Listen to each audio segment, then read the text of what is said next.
The last session for this first part of the afternoon will be with Leyi Rong from Intel. Yeah. Hi, everyone. I'm Leyi. I'm a software engineer from Intel. I'm so happy to be here to give this tech session. Today's topic is going to be high-performance elephant flow detection algorithm on DPDK.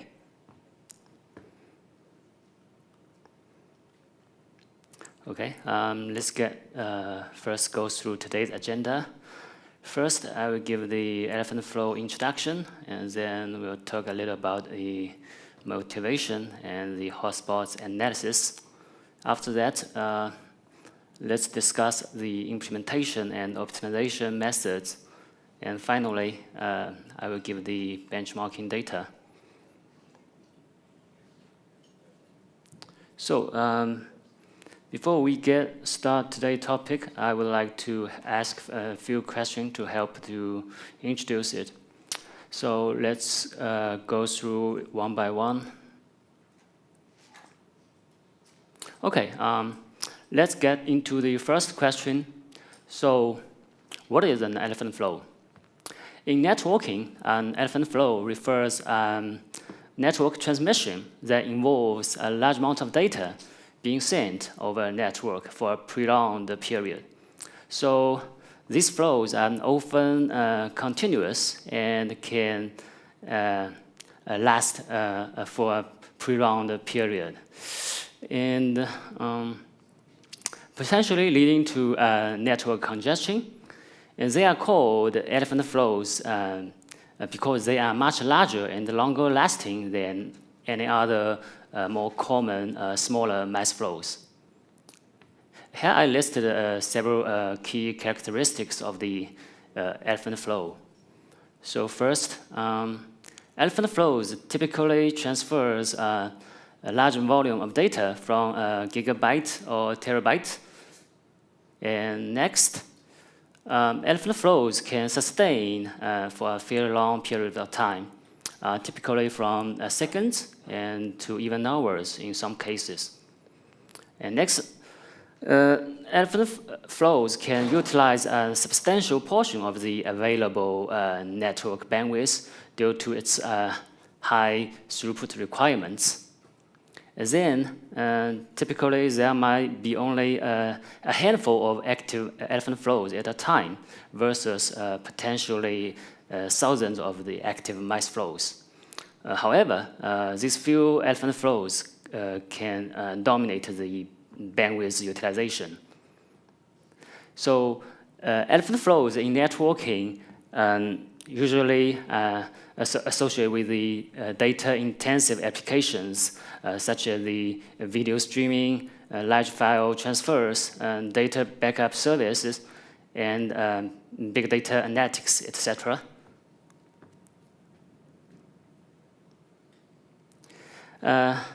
Here comes to why is it important to identify an elephant flow.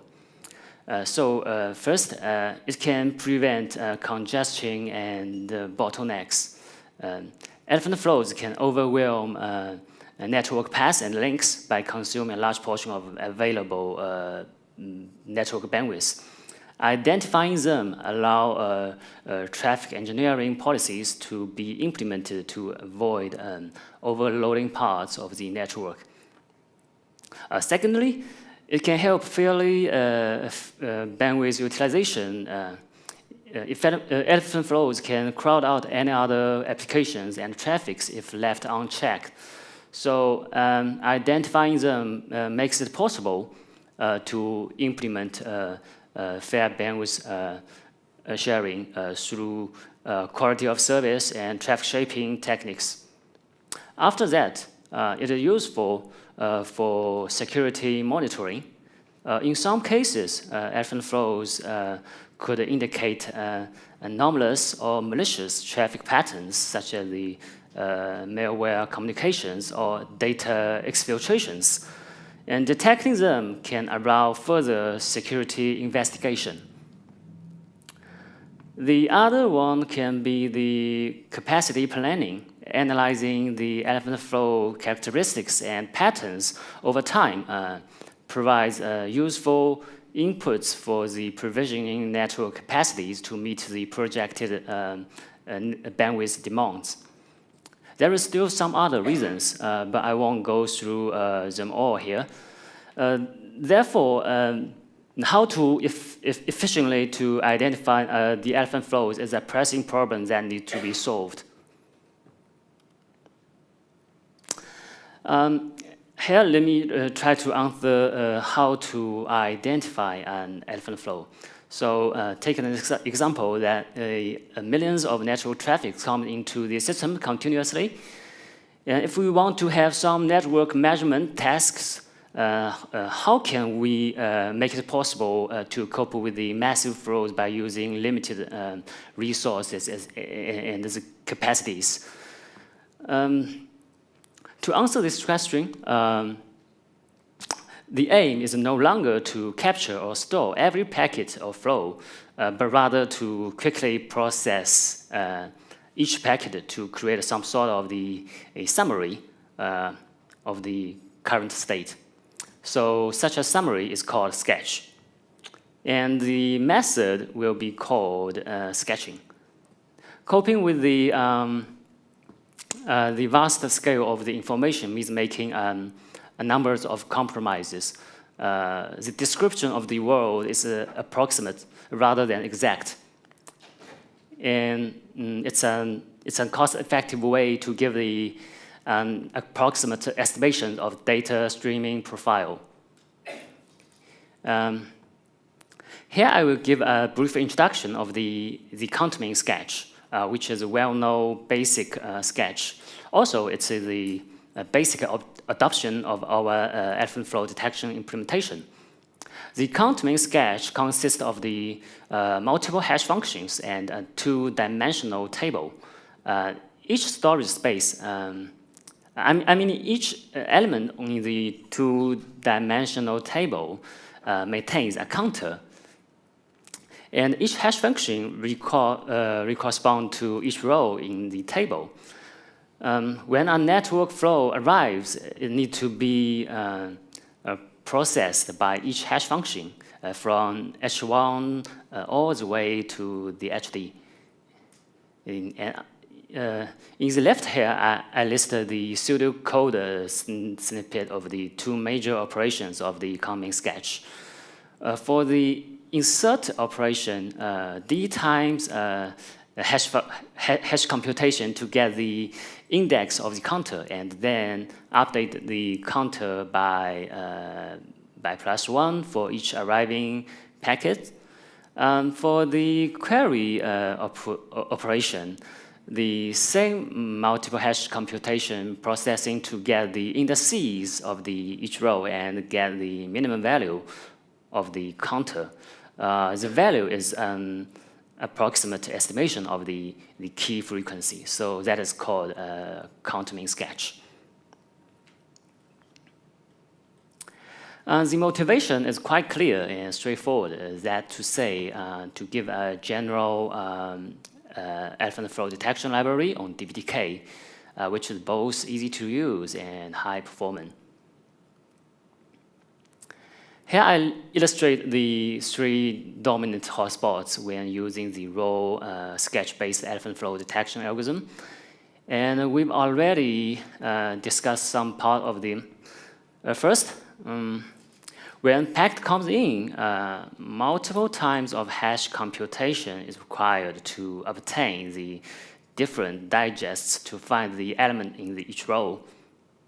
And second, the element of the two-dimensional sketch arrays, namely the counter, needs to be properly updated by adding a certain number, which the number may stand for different meanings in different scenarios.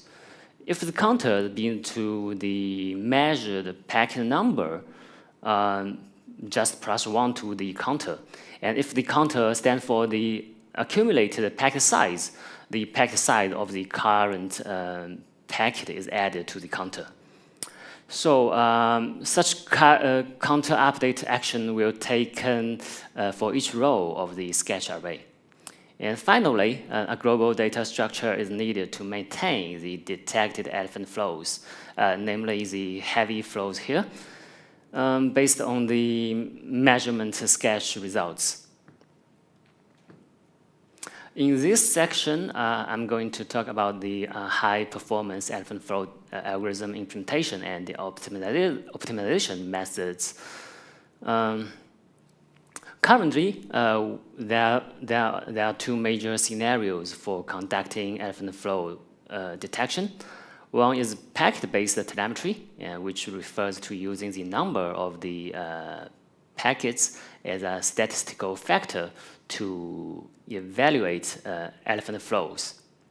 The other uses packet size as the statistical factor to assess the elephant flows. Let's first look into the packet-based telemetry, and the benefit of the first candidate is clear.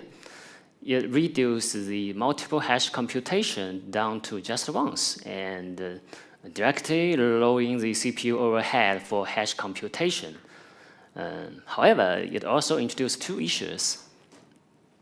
First, to maintain the same statistical accuracy, the required length of the hash array needs to be increased dramatically, and meaning the consumed memory will rise significantly. This can lead to more cache misses and thus lowering the performance. Secondly, even though the per packet hash computation is reduced from multiple times to just once, the per packet hash computation still incurs considerable overhead, especially in high throughput network environment. Let's see another candidate. The concept of the sampling was proposed to reduce the number of packets that need to be processed in order to improve performance. By generic packet-based sampling, the number of the hash computation, counter updates, and heap updates need to be performed is greatly reduced. And the diagram here shows that if the sample rate is 1/5, and then only one of these 5 packets will actually be used for subsequent computations. However, packet-based sampling also introduced several problems. Because of the sampling, large sketch structure needs to maintain the same accuracy. And larger memory leads to cache misses that impact performance. The second, the coin flip operation performed on each packet introduced random number generation overhead. The third, if the sample rate is very low, relatively long convergence time is required to obtain relatively accurate statistics. If the task is only run for a short time, the results might not be precise. Looking at the solution we have implemented so far, we will continue to use the two-dimensional array data structure. This is because the sketch uses multiple hash function to ensure network measurement accuracy. However, compared to packet-based sampling mentioned earlier, there are two major improvements. The first improvement is to change the previous packet-based sampling to geometric sampling. That means after the first packet is sampled, the next packet that needs to be sampled is calculated, thereby skipping over all packets between the current sampled packet and the next packet needs to be sampled. The second implementation is to change the original packet-based sampling to counter-based sampling. That means for packets that need to be sampled, only one row of the counter sketch table is updated, rather than updating the whole table. This way reduces the impact of the sampling non-elephant flows on the final results, therefore obtaining more accurate measurement results. Next, let's look at the scenario which is packet size based telemetry. Considering that each packet carries a different data length, which means the weight of each packet is different, it's not possible to make measurements by sampling methods or for this situation.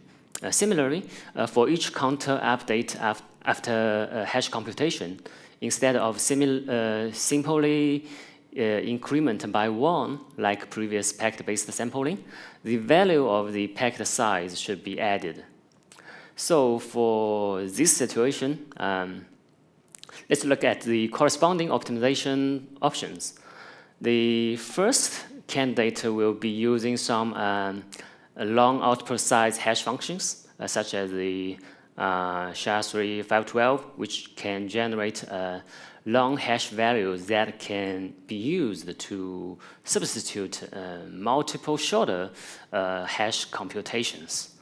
But that might still have several caveats. The first, existing long output hash algorithms are not flexible enough to be customized for performance efficiency trade-offs. The second, the algorithm must have an excellent avalanche effect, which means when an input changes slightly, the output should change significantly. This requires more complex arithmetic, which means results a lower performance. The other option candidates optimal for the packet size-based telemetry is using CRC32 instructions. Intel has introduced the hardware CRC32 instruction to accelerate CRC hashing computation.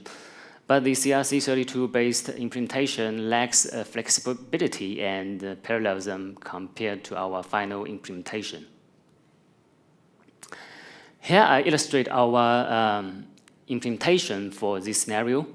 The key idea here is first, parallelize hash computation with splitting input and vectorize seeds by leveraging AVX512. And second, accelerate multiplication and addition arithmetic using AVX512 IFMA instruction in hash computation. The third, accelerate sketch counter updates by leveraging AVX512 rather than scatter instructions. Let me explain a little bit more about that. The approach follows data level parallelism by taking multiple seeds as input and calculating multiple hash as in parallel. The implementation is based on XX hash, which is the fast and popular non-cryptographic hash algorithm. Other algorithms can be easily adapted to this model and as well for even better performance. As shown here, to calculate 8 different independent hash values, we use 8 random seeds and then continuously split the input data stream into 64-bit width chunks and then get consumed one by one. And we also have 5 predefined prime number here. They are getting involved in hash computation later to target a good mixture of the hash results.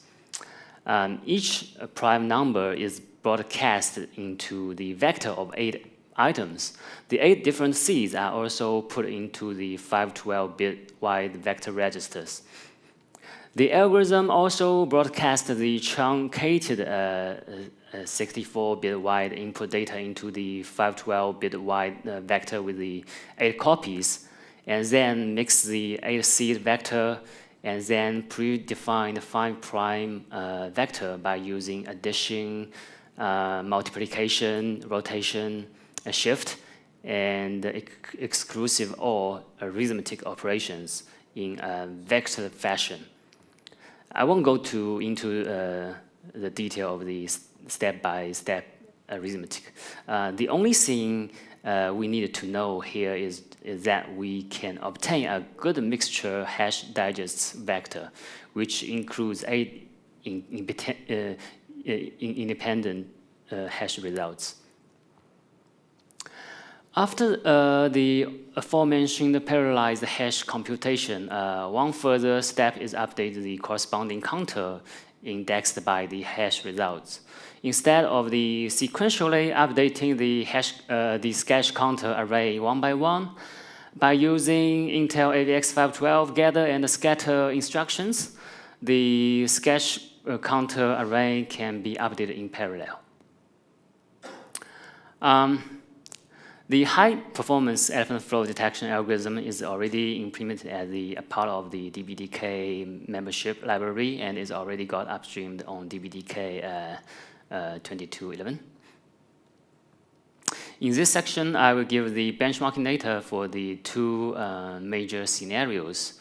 Let's first go through the accuracy test results. In the left side listed the major configuration parameters, and the blue and orange bars stand for the estimated and the real packed counts. And the dotted line means the deviation rate between the estimated and the real number. We can see that it can achieve quite accurate in the top elephant flow estimation as expected. But the thrashing data in the long tail data is the no issue for the sketch-based algorithm. This figure here shows the accuracy test in the packet size-based telemetry. The results seem to indicate that the measurements on elephant flows or the heavy flows have the expected accuracy. Here, let's take a look at the performance benchmarking data. In this packet-based telemetry scenario, the blue and orange bar stands for the sketch add and sketch lookup operation cost. Due to the optimization approaches mentioned earlier, the amortized overhead for the sketch add operation can be significantly reduced.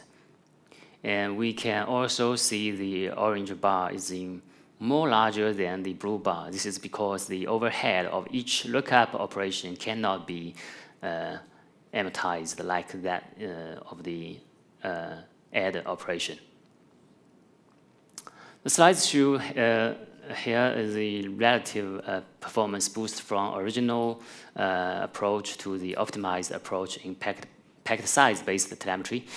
As we can see, it can achieve average more than 2 times performance boost on both add and lookup operations across different key sizes. Finally, I would like to thank Ipan, Alan, Chen, Herling, Joko for their tremendous contributions and support. Thank you so much. And that's all.